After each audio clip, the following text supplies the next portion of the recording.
Hi everyone, this is Mrs. GA, and today we're going to start learning how to solve systems of equations. So a lot of this will probably seem like review to you guys.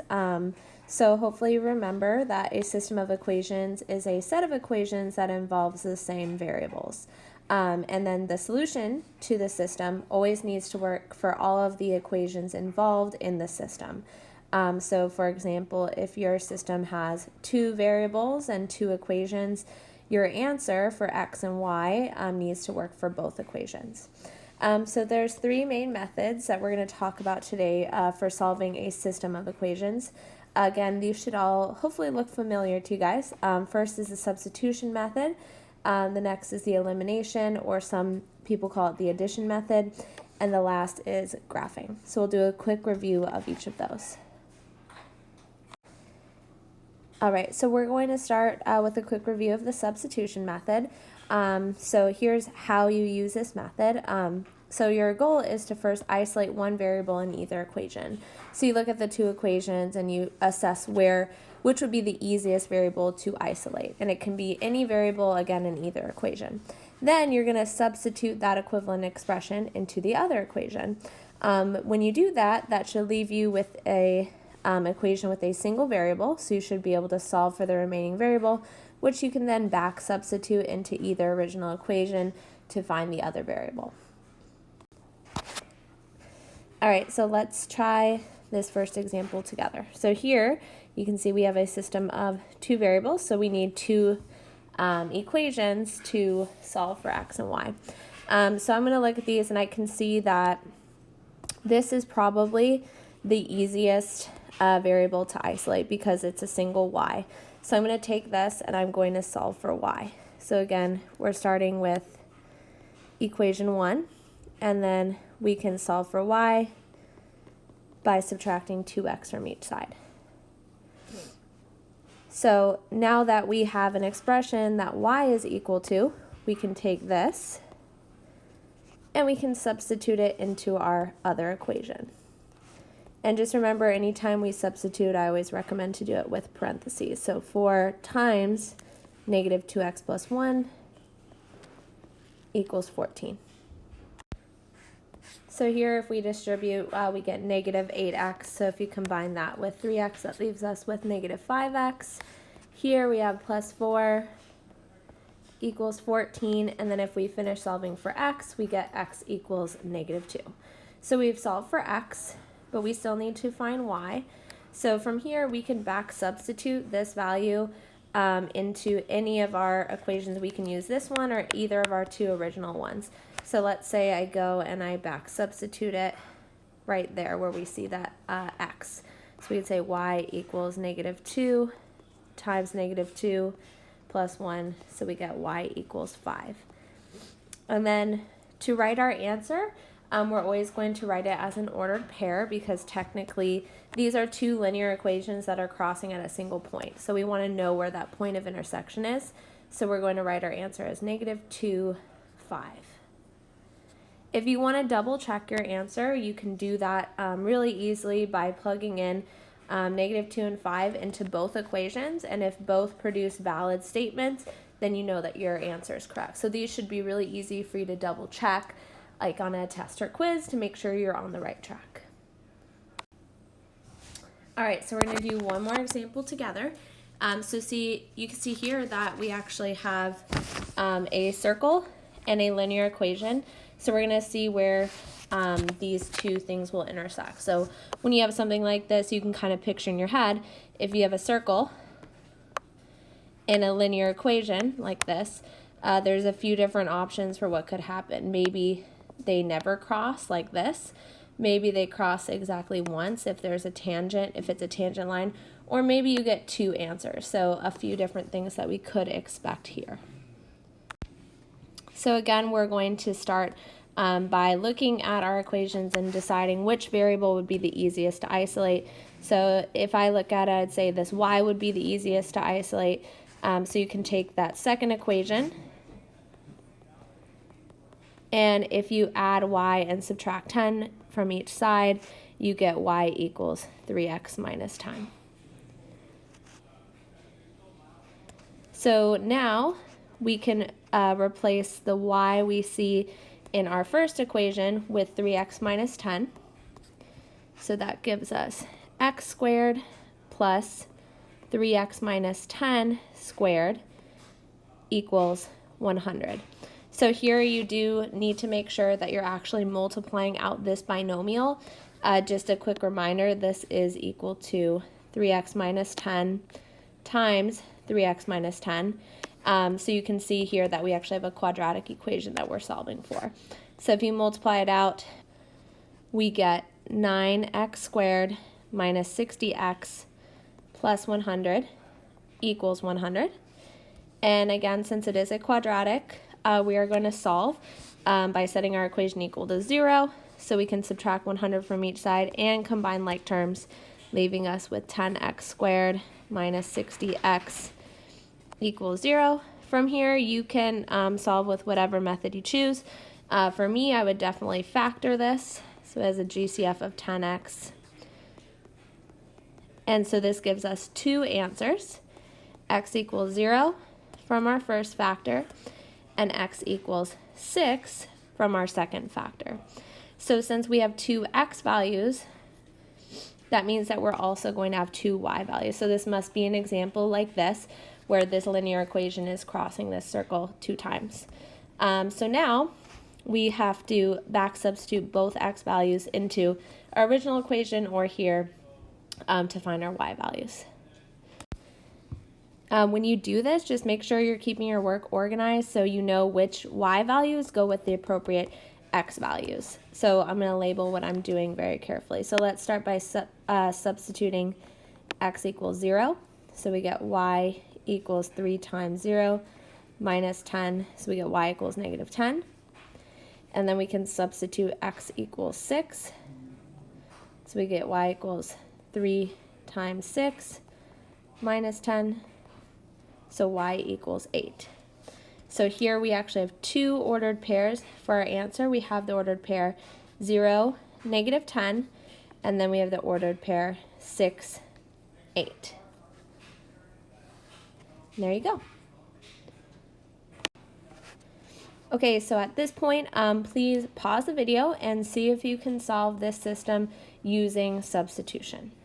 And we'll check your answer in just a few seconds.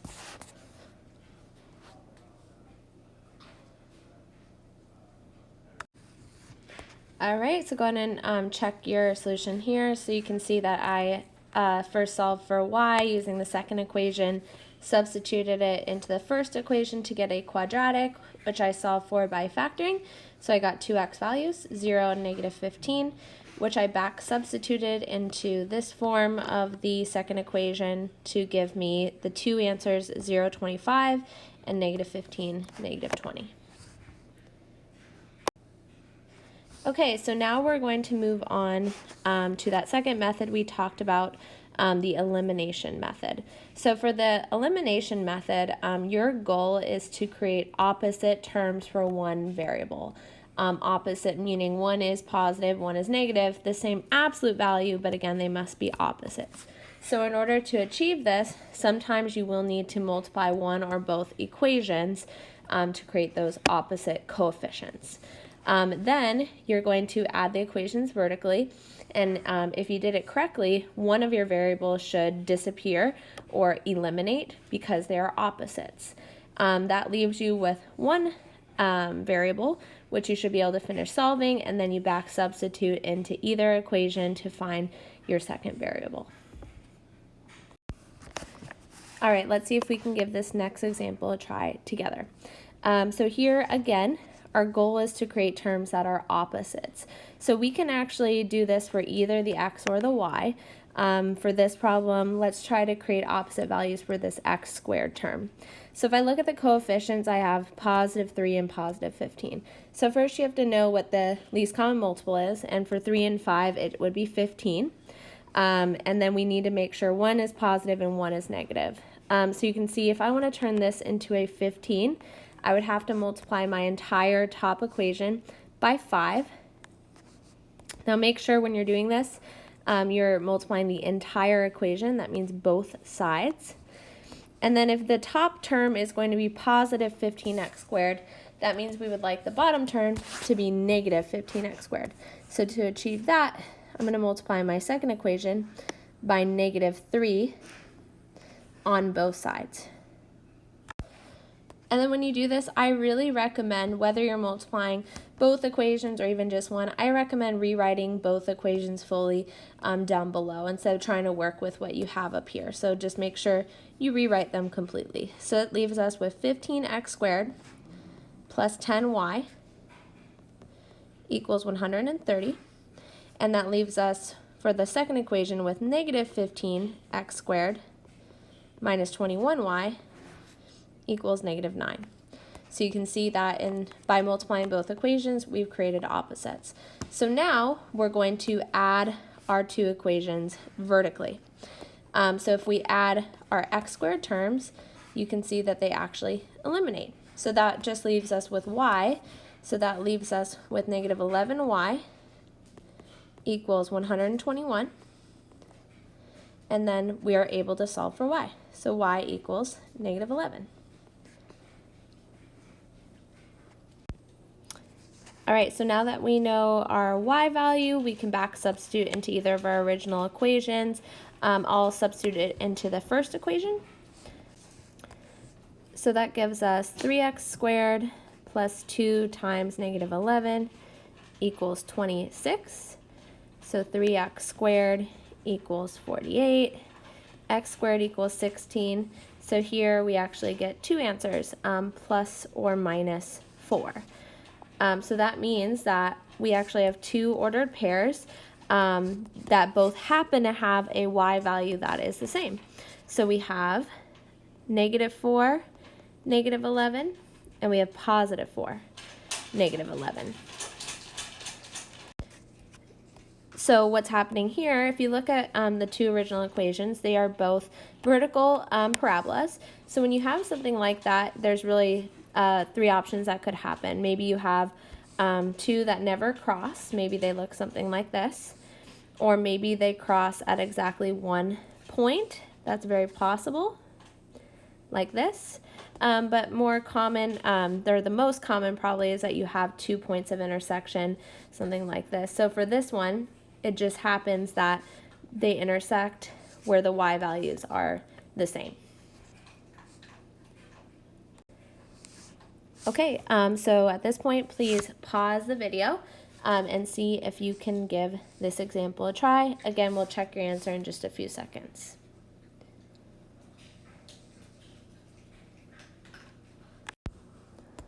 Okay, so go ahead and check your work here. So for this problem, I eliminated the x squared terms by multiplying the top equation by positive 4 and the bottom equation by negative 3. Just to be clear, it doesn't matter if the top or the bottom of equation is a negative 1. I could have also done negative 4 on the top and positive 3 on the bottom. It really doesn't matter. So when I eliminated my x squared terms, we get y equals negative 6, which I back substituted. Again here, we found two x values. So my two answers are positive 3, negative 6, and negative 3, negative 6. Okay, so now we're going to move on to our last method, which is to solve graphically. So for this, it's pretty straightforward. You graph each equation, and then you find the points of intersection. Now, I do want to point out this method, unless you have a graphing calculator, it really only works if you have what I'll call really a nice set of equations. You do want to make sure that where they intersect, it's a very clear point on your graph. If it's somewhere that's not, a whole number, you probably don't want to use this method or rely on this method. However, if you have a graphing calculator, then your graphing calculator can find any point of intersection. Okay, so let's give this last example a try together. So when I look at these equations, I see that I have a parabola here and a linear equation here. So we're going to want to make sure first to write these in forms that make it a little bit easier for us to graph. So I'm going to rewrite this first one in that vertex form. So we got y equals x squared minus 2. So we can see here that this is a graph whose vertex is 0, -2. So we can start with that. And then you can either make a T-chart to plot more points, or if you remember parabolas, they have that vertical growth pattern that follows a 1-3-5 ratio. So from here, I'm going to go up 1 over 1. And then from that point, I'm going to go up 3 over 1.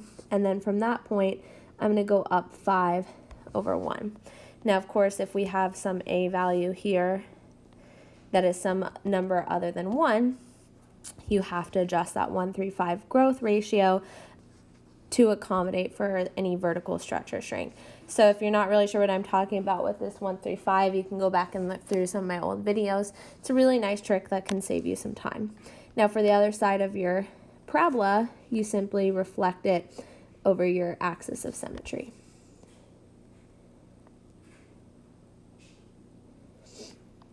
Okay, so now we're going to graph our second equation, which we can see is a linear equation. So for this, let's put it into slope-intercept form. So we get y equals 2x plus 1. So that's easy enough for us to graph. Looks like this, and like this. And there you go.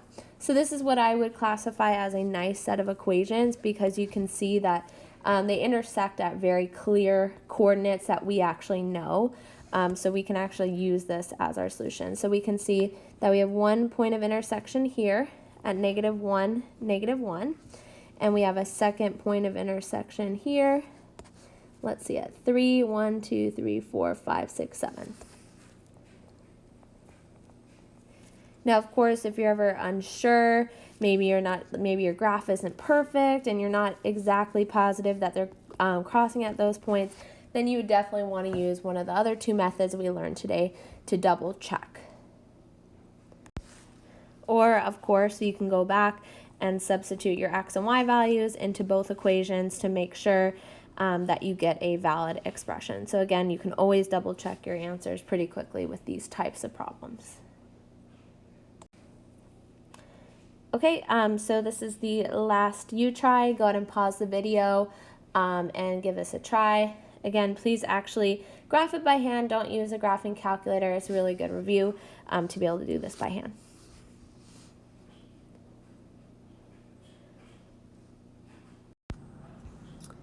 All right, so go ahead and check your answers here. So you can see that the first equation gives us a parabola whose vertex at 0, -1, and it does follow that 1-3-5 growth pattern, which you can continue 1, 3, 5, 7, 9, so on and so forth. So from the vertex, again, go up 1 over 1, up 3 over 1, up 5 over 1, up 7 over 1, so on and so forth.